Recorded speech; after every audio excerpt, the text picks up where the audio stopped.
This is Channel 4.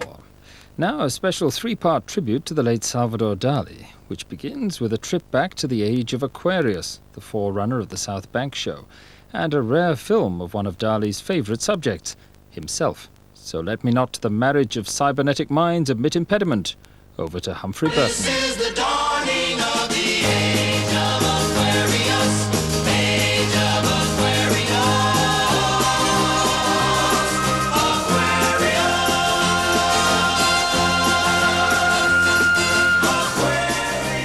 Greetings and welcome to Aquarius. Our subject today is one of the great figures in the history of 20th century art, Salvador Dali. Dali, the Spanish painter who's now 69 years old. Now, Salvador Dali lives out his own legend, so you might be tempted to say that his finest work of art is himself, except that, of course, his best works are quite certain to endure long after people have forgotten the flamboyant personality that created them. Dali, after all, is one of the founders of surrealism in art and in filmmaking, as brilliant a technician as any of the pre-Raphaelite artists. Dali is also a religious mystic whose painting of the crucifixion, which now hangs in Glasgow, created a greater furore than any other religious work in the 20th century. And above all, Dali is the artist of the post-Freudian world who unlocked the door to the unconscious mind. This picture, with its crutches, is called Slumber. Now, we've been wanting to make a film about Dali for ages, and last summer my colleague Russell Harty fixed up a rendezvous with him in Paris. He flew across to invite him to make this film profile. Dali asked him whether it would be a considered treatment of his life's work as an artist. "Oh, absolutely," replied Russell, keen to oblige. "Absolutely." "Then," said Dali, no, goodbye, thank you, I want you to go away now." So Russell, sensing that something was amiss, changed course and explained that what he meant was that would it be possible for Aquarius to point some cameras at Dali and see what happens. "Yes," said Dali, "come to my Spanish house on May 24th and shoot, which is more or less what we did. Now, it may sound a bit pompous, but perhaps I should just point out that the world of Salvador Dali, the imagination world of Dali, is not a cozy place. You may find some of his notions offensive, some of his nightmares deeply disturbing, but it would be ducking the issue to leave them out altogether. And incidentally, the English which Dali speaks is, to put it mildly, a bit strange, so from time to time we shall be showing subtitles for you to refer to just to make his ideas clear.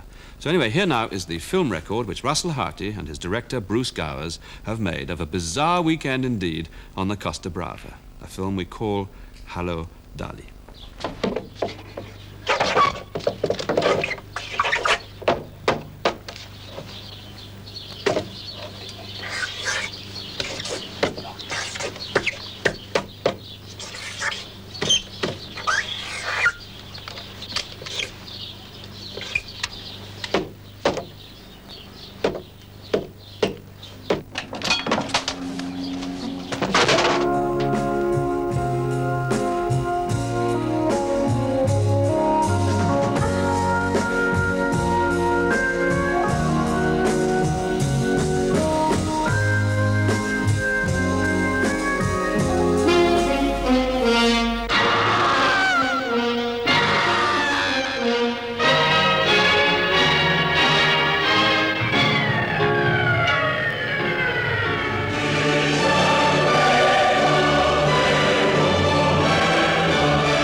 Dali never tell hello, tell only greetings, greetings, greetings, greetings.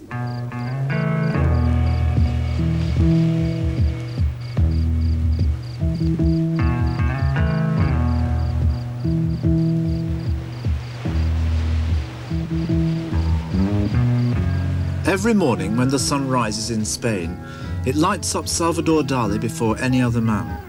He's built his house upon the easternmost rocks in Catalonia.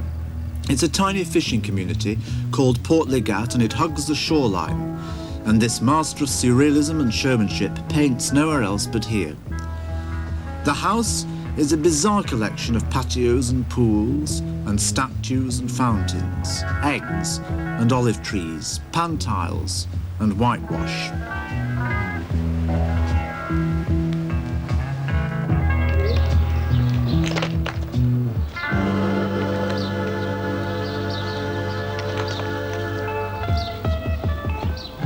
On the first morning that we were there, he went for a walk along the harbour outside his house, collecting fresh air and inspiration, and bits of driftwood and plaudits and greetings.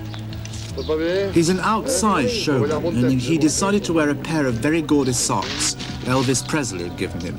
So there's been a lot of rehearsed stick dropping in order to get the socks into view. Please, somebody fix my socks. How do you want? Do you want me to pull it? Yes. Only one little leg, one. Up. And you remember, you don't get the socks of Dali. Presley. Those are Presley socks. Exactly. Good. Bonjour. Bonjour, here's your... Wait a minute, we've dropped the cane. Yes, because it's one cut.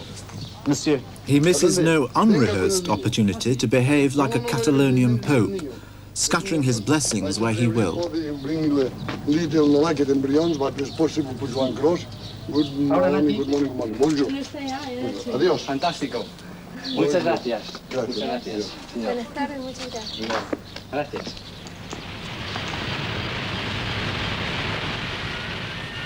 This seaside place of Port Legat is the real breeding ground of those images which are Dali's peculiar property. The local cripples ludicrously supported by overwrought crutches.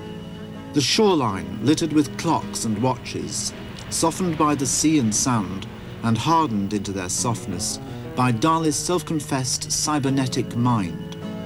The daddy longlegs and elephants and crashing tigers made to suffer natural indignities by their elongations and extremities.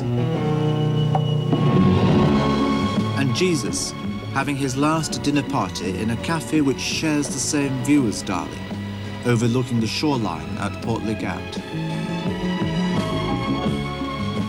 The next day, Dali got out Al Capone's Cadillac, which he bought some years ago, to drive to Madrid, to the Prado, to raise a social and artistic storm.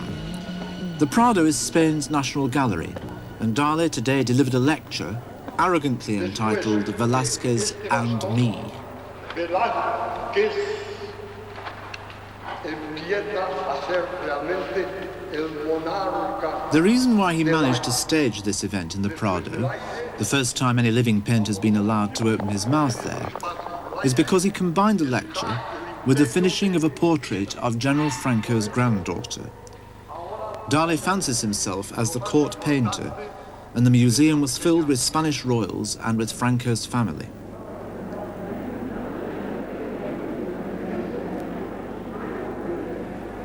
The stage was set as in an artist's studio, carefully lit, the chair at the right angle, and the sitter beautifully made up. The audience thought they were in for an hour's brushwork from the master. In fact, the process of painting took exactly 8.5 seconds and consisted of 2 dabs of white in the corners of the lady's eyes.